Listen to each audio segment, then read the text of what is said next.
Ever since I heard way back in October of 2018 that James Wan wouldn't be directing the third main installment in the Conjuring franchise, but instead would be replaced by the Curse of La Llorona director Michael Chaves, I was immediately worried. After all, most, if not all, of the spin-off movies in the series had been lackluster to say the least.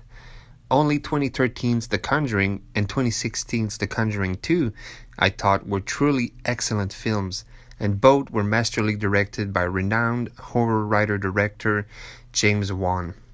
So was I right in my pessimism?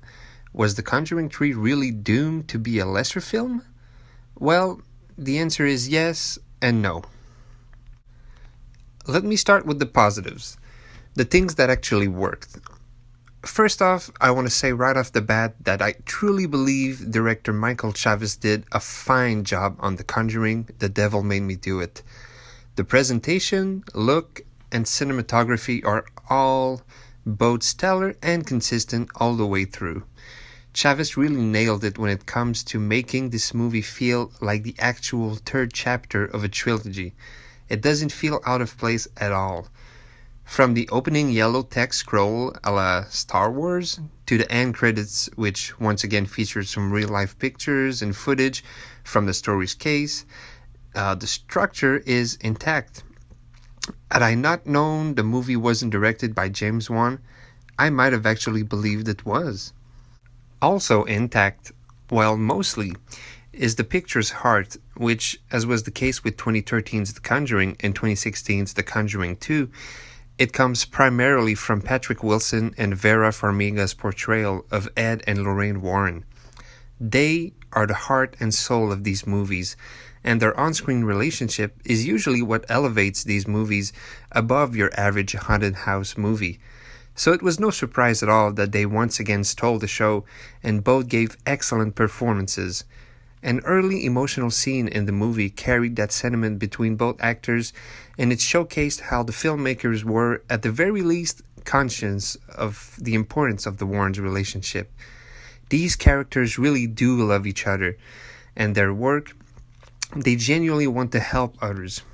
Again, I personally can't attest to the real-life Ed and Lorraine Warren, but I do, however, absolutely love their movie portrayals. A few more emotional scenes between the both of them really would have been welcomed. Now on to the negatives, because unfortunately, yes, there are some negatives. I stated above that the movie fits perfectly as a third chapter and that it retained the feel of the other two main Conjuring installments. And while I do stand by my words, I also simply cannot deny the fact that this movie does seem to be dealing with a bit of an identity crisis, or at least that is what the movie's trailer made me feel. You see, upon watching the movie's commercial, you might be thinking to yourself that this is going to be a different kind of Conjuring movie, perhaps breaking up the formula a little bit. Considering the premise for the movie's plot, I actually expected there to be plenty of court scenes, some police investigation scenes, overall a lot more conversations altogether. But shockingly, there is practically none of the aforementioned in here. Instead, we are treated to more casual, familiar, dare I say mundane paranormal stuff. Underneath the movie's big dramatic story lies basically more of the same Conjuring fanfare. I'll leave that up to you to decide whether or not that's a good thing, but needless to say that I was sorely disappointed with the lack of court scenes and police investigations. A missed opportunity if I ever saw one. Which leads me to my second negative note, the pacing.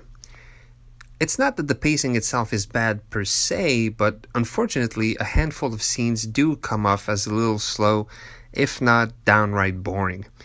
It pains me to admit this, but I did glance at my phone once at a certain point, wanting to know how much of the movie's runtime had actually elapsed already.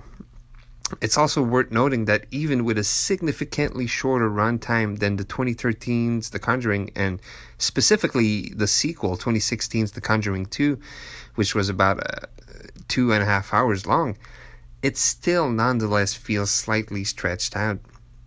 I was at times anxiously awaiting the next big reveal that would finally push the narrative forward. Couple that with some sadly pretty tame and unoriginal scares, and you get what makes the majority of the movie's middle section. So, where does that leave us? While we are undoubtedly dealing with the lesser of the Conjuring's main installments, one must acknowledge how it is leaps and bounds above any of the franchise's cheap-looking spin-offs. Granted, the bar wasn't very high, but still, a feat is a feat. Ultimately, I would still make a recommendation for the movie. I hate to say that it is good enough, but in the end, that's kind of what it is. Good enough. It gets the job done, it scratches the itch in a familiar yet not very memorable way. At least it doesn't really tarnish the overall reputation established by James Wan's first two movies. Let's just hope he comes back to the horror genre in the near future. And it's just really a shame that we couldn't get that perfect Conjuring trilogy after all. My score for The Conjuring, The Devil Made Me Do It, is a 7 out of 10.